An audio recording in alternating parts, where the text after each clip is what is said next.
Hello again and a warm welcome to the fourth edition of this current series of Subsbench. Once again I'm pleased to say that Richard Latham is joining me on the line from his home in Portishead. Richard, though, this fourth programme of the series rather tinged with sadness because a great friend of the programme, and I know a great friend of yours and of all football fans really in the Bristol area, Buster Footman, sadly passed away since our last programme, didn't he?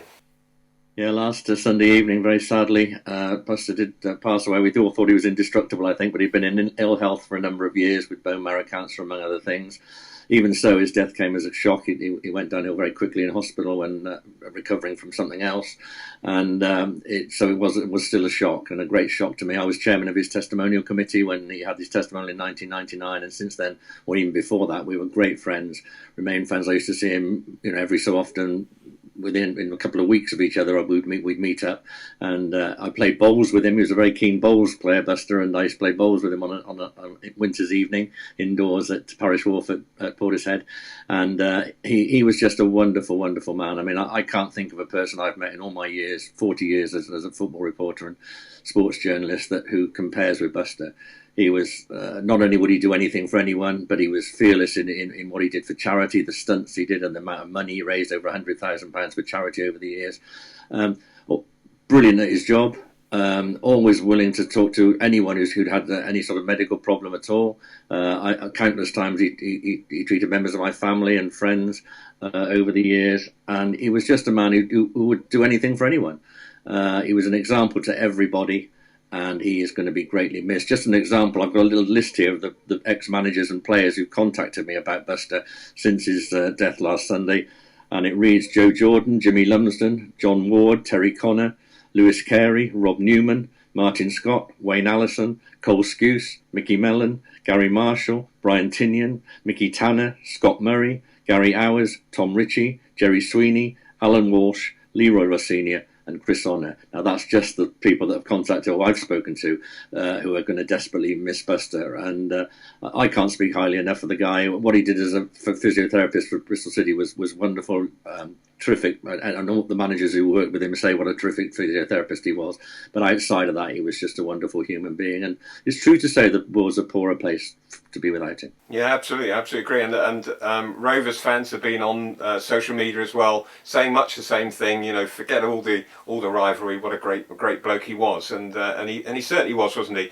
We'll talk a little bit more about him in a minute, but of course he was twice a guest on our television programme, wasn't he? And we're going to play you now the first interview, the first time he came into the studio. It was back in 2015, and he came in as cheerful as ever, I remember. He was fantastic company, and immediately before him on the programme, we played an interview with the then world heavyweight champion David Haye, and Buster immediately expressed his interest in boxing, and surprisingly told us that actually he was a boxer as well when he was in the armed services. I boxed when I was in the Royal Marines way back in 1956. I joined the Royal Marines, and I boxed for the Navy first when I was in Eastleigh Barracks, and then when I joined 4-5 Commando, I boxed for the Army, and for me pains I won the Malta Troops middleweight champion way back in 1957. Wow, true respect. Great story, but I'll tell you what, let me take you back to 1988. You were at Southend United. Joe Jordan was Bristol City manager and looking for a physiotherapist. Take up the story. Yeah, I put in for the job first of all because I saw it advertised in the press and I didn't get it. But then a month later, Joe phoned me up and said, "Was you still interested?" And I said, "Yes." He said, "Well, would you come down for a talk?" I said, "Well, we're playing at Preston on Saturday." I said, "If we get no injuries, I'll come down Sunday," and that's what I did.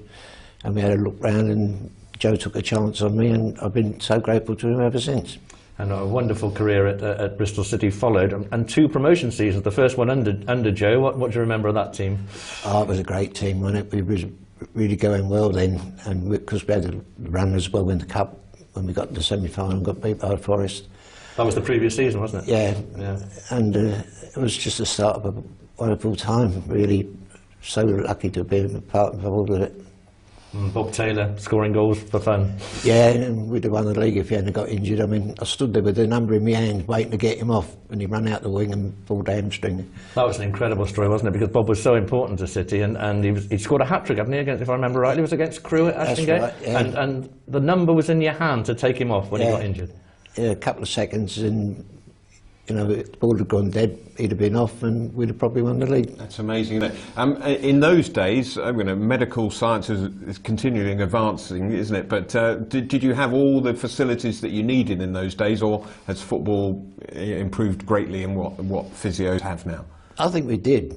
I mean, there's a lot more people involved with it there, but sometimes you can get too many people involved, and when somebody's injured, there's got to be a personal thing between you and the injured player, because he's got to trust you. And if you haven't got that trust, you've got no chance. And you had that trust with the players, a wonderful relationship with them and with the fans. And we'll talk about the second promotion season in a moment. But you developed this reputation, didn't you, of in all weathers, you always turned up in a T-shirt. It didn't matter how cold it was. Where did that come from? No sense, no feeling, mate. Simple as that. But you did, didn't you? Even if it's snowing, you'd have this flipping T-shirt on. Yeah. I mean, you can't be cluttered up when you've got to deal with people. You can't have 2 or 3 coats on if you've got to deal with people who are injured.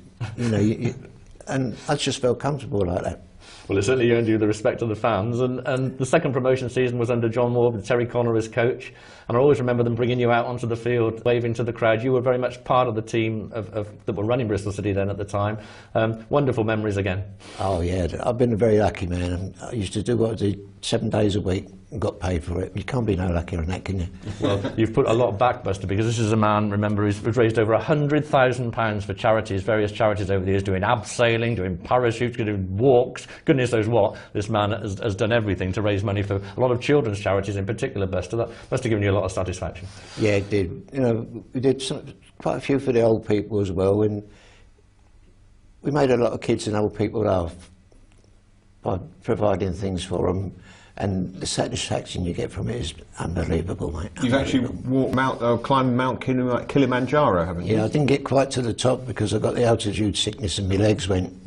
And how old were you when you were doing this? I think I was 66 when I went to Kilimanjaro. This is a man of iron, I'm telling everyone. But you've had your own health problems, but is that what inspired you to help other people? No, not really, because my health problems came virtually late. Another Bristol City memory I must share with you is when we went to Pisa. Do you remember when Bristol City were actually in Europe in the Anglo-Italian Cup? And you and I went to the old Leaning Tower, didn't we, together? And that was a fantastic trip, wasn't it? Oh, it was a great trip, wasn't it? Shame about the result, but at least we went there, didn't we? We had a game. 4-3 defeat, but Andy Cole in the team, Jackie Jakanowski in the team? Yeah, wonderful team, wasn't it, in them days? Because then Leroy came on the picture as well, didn't he? 3 strikers like that in your team. And I think it was 4-3 in the end, but a wonderful, wonderful memory. Wonderful day. And you were also granted a testimonial, weren't you? And I think this man here had something to do with that, He didn't did, yeah. He took on to be my chairman. I don't know whether he was a brave man or a fool, but Just generous to a fault is our Rich. and he did me proud, I must say, he did me proud. And what was the game? You had a game. We had an under-21 game, didn't we, against Manchester United's under-21s. David Williams, who'd been at Bristol Rovers, of course, was in charge of Man United's under-21s, if I remember rightly. Yeah. And they brought a team down, but Wes Brown was playing, and we had Danny Webber scored a hat-trick and went on to have a very successful career, didn't he, in that game, and we had a wonderful night, didn't we? Didn't all, yeah. Very good night. Yeah. It was wonderful. Yeah, wonderful memories. It was a wonderful testimonial year, wonderful evening when Manchester United brought their under-21s down. I remember there was an auction afterwards which various people to contribute to. Andy Cole sent down a pair of mounted boots signed by himself. So that was another indication of how he felt about Buster. And really there wasn't anyone who met the guy who didn't think the world of him. If I can just give the funeral details, sadly, because of the COVID restrictions at the moment, only 10 people, believe it or not, will be able to attend his funeral officially. It's at South Bristol Crematorium on Thursday, June the 4th at 3:30 p.m. And the proposal is for the funeral cortege to go past Ashton Gate, drive past Ashton Gate at around 3 o'clock And it's hoped that people who want to pay their respects will maybe line the streets there. And unfortunately, as I say, they won't be able to gather at the actual funeral service. But there is hope of and a plan to have a memorial service to Buster when all this awful emergency is over, and when I'm sure it'll be an all-ticket funeral, if you like to put it that way, because there will be so many people wanting to go and pay tribute to Buster Footman. Yeah, he certainly was a great man. Bit of a somber note for what's meant to be a happy programme, but I think only right that we pay our due respects. We'll switch over to the Rovers now, and to another great character, larger than life, Stuart Sinclair. And Richard, I think half the reason why he's on the programme is because he and I are both beard wearers, 4 weeks in now. But more importantly, of course, this past week has been Mental Health Awareness Week. And when we caught up with Stuart back in October of last year, it was when he was giving a talk, wasn't he, to a mental health support group. So another of those footballers who you think his life is just on the pitch, but actually did so much off it as well, didn't he? And a great person to talk to. But I suppose the first question we had to ask him, and of course we did because we like to be obvious, was why the beard? My family have always had long hair, and then my brother grew a long beard, and then he kind of was like, oh, you should grow it. So then it just happened, and then just kind of spiraled out of control. My mum's pretty hippie, so we've always I've got a little nephew. He's 7, and he's got really long blonde hair. He looks really cool. So yeah, I think it's just a family trait as such. So. Well, it certainly became your trademark. It's become your trademark. Yeah. Let's talk about how Rovers came along. Then you've been in non-league football for a long time, haven't you? Before you made your league debut. Sure. So, was it Salisbury? Was that when you first got to with Darrell Clark? Yes, yeah. He brought me up. I was playing for Olsey at the time, and we played them in the cup. And he come to watch, and then he took me to Salisbury, and then we got promoted into the conference, and then the gaffer moved on to Bristol, and then I was fortunate enough for him to then come and get me and get me involved in Bristol, and then the rest is history, I suppose. Yeah. But the important thing is that Rovers at that time when you joined were at their lowest point. They'd just been relegated out of the league. So actually Darrell and his knowledge of non-league football was absolutely crucial, wasn't it, in bouncing straight back? Yeah, I think so. 100%. Because the conference is not an easy. It's not an easy level, and there's big gaps between the conference and League One as such. The football styles, there is a big change. So it's tough. Yeah. So I think you probably have to develop the football as you go up the levels, because there is a slight change in style. So yeah, he was. And you say, it's not an easy league. Well, you didn't make a great start, did you? No, that season for Darrell's. No. I remember going to a game. I think it was against Wrexham at the Memorial Stadium. Yeah. Where it was almost, if he doesn't win tonight, Darrell's going to be out of a job. And that was that close, wasn't it? And that was early September. I think, wasn't very it? early on in the season. Yeah, the first 4 months, almost into Christmas. It was a slow build, but there was a lot of change in the club, wasn't there? And but I think it was just kind of everything kind of come together, didn't it? And it kind of almost snowballed, I suppose. Must be difficult though for players who played in the league to adjust to the conference. I mean, smaller crowds, smaller grounds. I know there are some very good ones these days, but the ones who played for Rovers in the league, it must have been tough for them. I think so, because you get you get so much less time in the conference because everyone's real tight, and the ball's in the air is a lot. It's almost a completely different game, especially from kind of the lower level to the right, the top level now. So it is a development, and you kind of have to get used to it very quickly. So yeah. So what were your first impressions then when you arrived at Rovers? Because in the conference terms, they were a big club, weren't they? And I think a few of the other clubs, I think, thought they were a bit big for their boots at the time and everything. So what was the atmosphere like?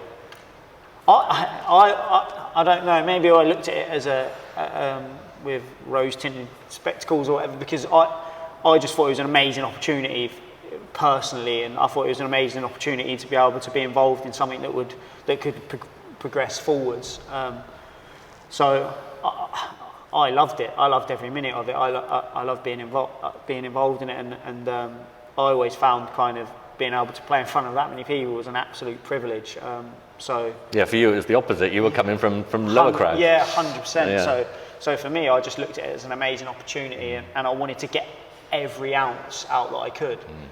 So that's what I did. I just did everything I could to progress forwards. And it's tough to get out of the conference, and most important to get out of it as quick as you can. Yeah. So I know you didn't play at Wembley because you got an injury, didn't you? We'll come on to your injuries in a minute. But presumably you were there on the day, were you? Of course, yeah. And Lee Mansell's penalty. I look back on that and think that's one of the most important single kicks in Bristol Rovers history because of what it did. The pressure that Mans had on him and to execute it the way he did, but you knew he had it in him. Like, he had the experience. He's unbelievable penalty taker, finisher, and you knew he had it in him. So it was a little less nervy for us, I suppose, than the people watching. And dare I say, you didn't play that well as a team, did you, on that day? No. You know, Grimsby were a bit unlucky, really. Yeah. Oh, they definitely. I think they definitely were, but I think that's kind of what good teams do, I suppose. We kind of rode our luck a little bit, and Els scored a fantastic goal, strummed it in, and like you say, the rest is history. So back in the league, and then, but you couldn't have dreamed of back-to-back promotions. And again, for you, it was a season of one half good and one half injured. So let's just talk about the injuries as come out now. What was the first one at the conference, and what was the second one when you got back? I broke my foot in training. And then the first game I come back against Gateshead is I went over the top of someone and I did my medial, and I straight away knew that was because my knee. I suppose you might have had knee injuries, but that your knee, like, it went really floppy, and I was like, oh no, so then I kind of knew, and that was a tough period for me because I'd put so much in to then for it almost to be all taken away. It was tough, but so that happened, and then I missed Wembley, and then the following season I'd kind of played with a groin issue for about 2 months, and then it come to the point where I was taking so much medicine that it was becoming impossible to even train. So then I had to have an operation, and then I missed that last little period. So again, you missed the game against Dagenham at the end of the season, and Lee Brown's goal. Were you at the ground that night? Oh yeah, I was on by the tunnel. Yeah. Oh yeah, of course I was. I've tried to go to pretty much every game I could. Did you home and away? Did you? Yeah, if my rehab didn't get in the way, then for sure. Because it was an amazing time to be at the club. And that was some moment, wasn't it, when that ball went? Right foot as well. But he's still pulling off about it now. So suddenly, from being a non-league player all your career up to that point, you then got in the Football League, which you must have thought, I've really achieved my ambition. And then suddenly you're in League One. And wow, what a meteoric rise, wasn't it? Yeah, I never ever thought that I would play league football. So to be given the opportunity and to have kind of seen it kind of roll out, it was amazing. And I was going to say there are lots of players. As journalists, we've watched them over the years. Lots of players with lots of talent who don't achieve what they should.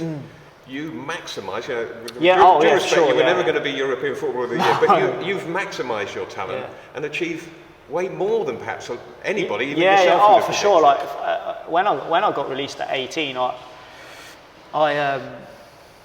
fell out of it a little bit. I kind of was a bit, and it took me a little while to just grow into myself. And I went off and did other things, and I think that helped me actually. I think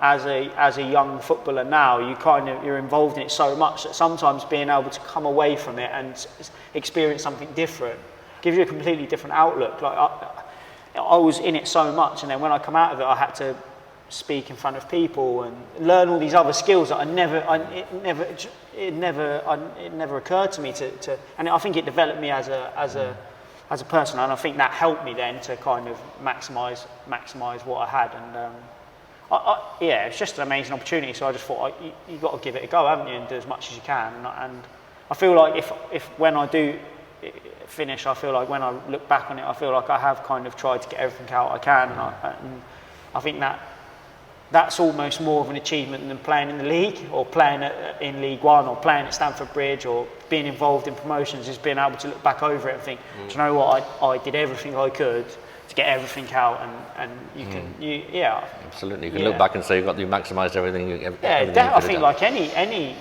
walk of life, if you look back and go, do you know what, I did everything I could there. Yeah, the effervescent Stuart Sinclair there, and saying he fulfilled his potential, and he certainly did that and more, didn't he? Absolutely, and a wonderful, wonderful guy. Great to have him on the same programme as Buster Footman, because like Buster, what he did away from football, without having to be asked often, it was well known at Bristol Rovers that he was the go-to man whenever anybody wanted somebody to attend something, or, and it's usually the case. There's often been over the years at both clubs, been somebody who excels at that. And Stuart absolutely loved mixing with the fans, and absolutely so if you spoke to him, you knew what playing football for him was a joy. And sometimes it seems like a job to some of the players, but to him it was an absolute joy, and he knew he was in a privileged position, and he used it to benefit others every possible occasion he could. It sounds like we're writing him off. Of course, he's still got a career at Walsall, but as much as any player knows, they've got a career still in the lower divisions because of all the current restrictions, and whether all the leagues will get reorganised or what, we don't know yet. But in the Championship, Bristol City back in training in these little bubbles, as they call it, don't you? So that's a positive sign from the red half of the city anyway, isn't it?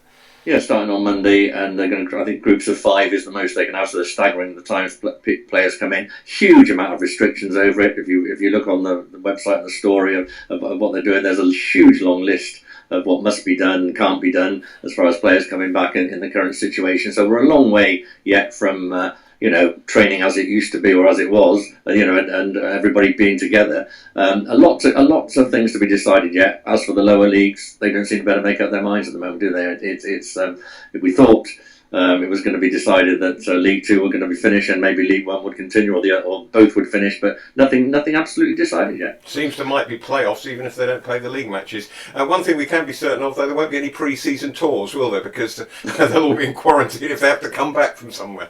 Absolutely, I think we can count on that. Yeah. Okay. Well, there we are. That's another programme done and dusted.